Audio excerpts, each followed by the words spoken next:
Bonjour et bienvenue sur le blog Smash de Volleyball Québec. Ici Vincent Laroué, entraîneur-chef des programmes de volleyball de plage et conseiller technique à Volleyball Québec. Aujourd'hui, comme depuis quelques semaines, on continue la série de blogs sur la préparation physique et la gestion des blessures. On en est présentement à parler de la stabilité de notre corps, d'entraîner notre stabilité.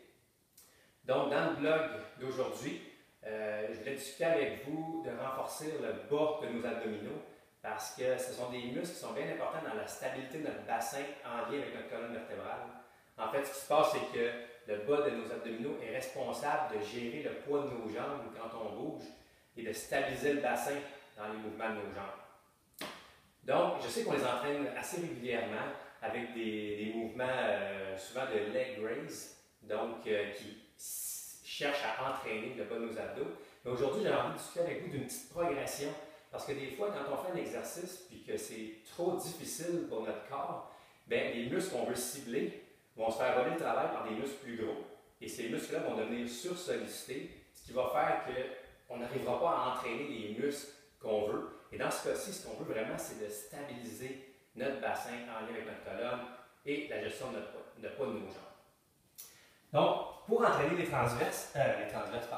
bas des abdominaux, j'aime utiliser un appareil pour prendre la pression parce qu'on se donne un petit feedback sur le travail qu'on va faire. Donc, on place le petit coussin sous le dos, directement en dessous de notre nombril. Et là, ce qu'on fait, c'est qu'on pompe le coussin pour remplir notre creux de dos. Et là, la première étape qu'on fait, c'est qu'on fait des claquements à l'envers. Donc là, pour l'instant, mon aiguille est à 40 sur mon petit écran. Et là, je monte ça consciemment de 30 unités. Donc, et je maintiens la pression à 70. Donc là, je vois bien si je suis capable, en basculant mon bassin, de mettre la pression. Je fais un genre de claquement lombaire. C'est la première étape à faire pour entraîner la connexion entre le cerveau et nos muscles du bas de nos abdominaux.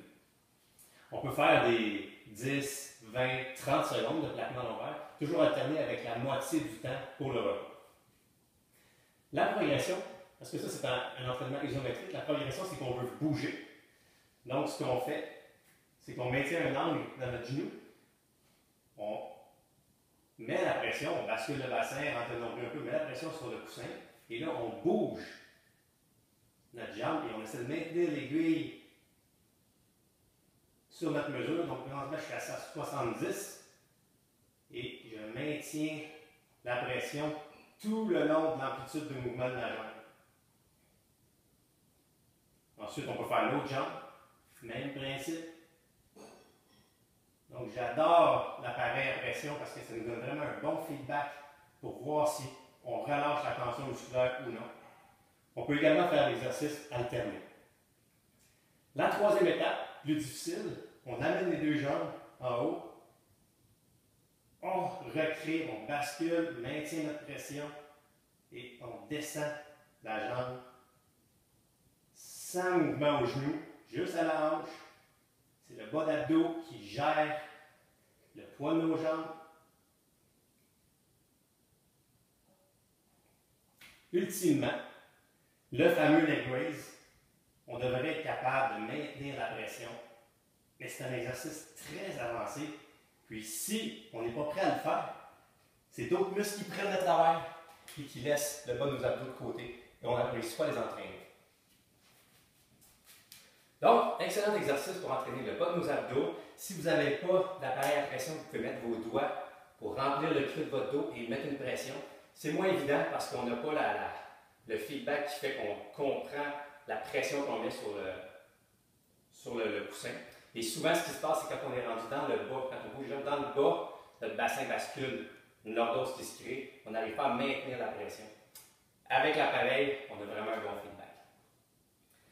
Donc, c'était mon petit blog cette semaine pour l'entraînement du bas des abdos afin de créer une bonne stabilité au niveau du bassin.